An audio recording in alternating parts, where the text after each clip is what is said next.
Praise the Lord. எபிரேயருக்கு எழுதின நிருபம் 4ஆம் அதிகாரம். ஆனபடியினாலே அவருடைய இளைப்பாறுதலில் பிரவேசிப்பதற்கேதுவான வாக்குத்தத்தம் நமக்கு உண்டாயிருக்க, உங்களில் ஒருவனும் அதை அடையாமல் பின்வாங்கி போனவனாக காணப்படாதபடிக்கு பயந்திருக்க கடவோம். ஏனெனில் சுவிசேஷம் அவர்களுக்கு அறிவிக்கப்பட்டது போல நமக்கும் அறிவிக்கப்பட்டது. கேட்டவர்கள் விசுவாசம் இல்லாமல் கேட்டபடியினால் அவர்கள் கேட்ட வசனம் அவர்களுக்கு பிரயோஜனப்படவில்லை. விசுவாசித்தவர்களாகிய நாமோ அந்த இளைப்பாறுதலில் பிரவேசிக்கிறோம். அவருடைய கிரியைகள் உலக தோற்றம் முதல் முடிந்திருந்தும் இவர்கள் என்னுடைய இளைப்பாறுதலில் பிரவேசிப்பதில்லை என்று என்னுடைய கோபத்திலே ஆணையிட்டேன் என்றார். மேலும் தேவன் தம்முடைய கிரியைகளை எல்லாம் முடித்து 7ஆம் நாளிலே ஓய்ந்திருந்தார் என்று 7ஆம் நாளை குறித்து ஓரிடத்தில் சொல்லியிருக்கிறார்.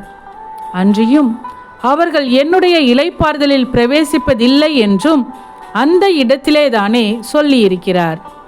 ஆகையால் சிலர் அதில் பிரவேசிப்பது இன்னும் வரப்போகிற காரியமாய் இருக்கிறபடியினாலும், சுவிசேஷத்தை முதலாவது கேட்டவர்கள் கீழ்ப்படியாமையினாலே அதில் பிரவேசியாமற் போனபடியினாலும், இன்று அவருடைய சத்தத்தை கேட்பீர்களாகில் உங்கள் இருதயங்களை கடினப்படுத்தாதிருங்கள் என்று வெகு காலத்திற்கு பின்பு தாவீதின் சங்கீதத்திலே சொல்லியிருக்கிறபடி இன்று என்று சொல்வதினாலே பின்னும் ஒரு நாளை குறித்திருக்கிறார்.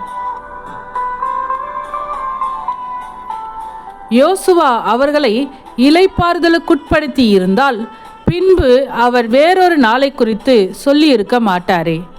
ஆகையால் தேவனுடைய ஜனங்களுக்கு இளைப்பாறுகிற காலம் இனி வருகிறதா இருக்கிறது. ஏனெனில் அவருடைய இளைப்பாறுதலில் பிரவேசித்தவன் தேவன் தம்முடைய கிரியைகளை முடித்து ஓய்ந்தது போல தானும் தன் கிரியைகளை முடித்து ஓய்ந்திருப்பான். ஆகையால் அந்த திருஷ்டாண்டத்தின்படி ஒருவனாகிலும் கீழ்ப்படியாமையினாலே விழுந்து போகாதபடிக்கு நாம் இந்த இளைப்பாறுதலில் பிரவேசிக்க ஜாக்கிரதையாய் இருக்க கடவோம். தேவனுடைய வார்த்தையானது ஜீவனும் வல்லமையும் உள்ளதாயும் இருபுறமும் கருக்குள்ள எந்த பட்டயத்திலும் கருக்கானதாயும் ஆத்துமாவையும் ஆவியையும் கணுக்களையும் ஊனையும் பிரிக்கத்தக்கதாக உருவ குத்துகிறதாயும் இருதயத்தின் நினைவுகளையும் யோசனைகளையும் வகையறுக்கிறதாயும் இருக்கிறது. அவருடைய பார்வைக்கு மறைவான சிருஷ்டி ஒன்றுமில்லை. சகலமும் அவருடைய கண்களுக்கு முன்பாக நிர்வாணமாயும் வெளியரங்கமுமாயும் இருக்கிறது. அவருக்கே நாம் கணக்கு ஒப்புவிக்க வேண்டும். வானங்களின் வழியாய் பரலோகத்திற்கு போன தேவ குமாரனாகிய இயேசு என்னும் மகா பிரதான ஆசாரியர் நமக்கு இருக்கிறபடியினால் நாம் பண்ணின அறிக்கையை உறுதியாய் பற்றி கொண்டிருக்க கடவோம். நம்முடைய பலவீனங்களை குறித்து பரிதபிக்க கூடாத பிரதான ஆசாரியர் நமக்கிராமல் எல்லா விதத்திலும் நம்மை போல் சோதிக்கப்பட்டும் பாவம் இல்லாதவராய் இருக்கிற பிரதான ஆசாரியரே நமக்கிருக்கிறார்.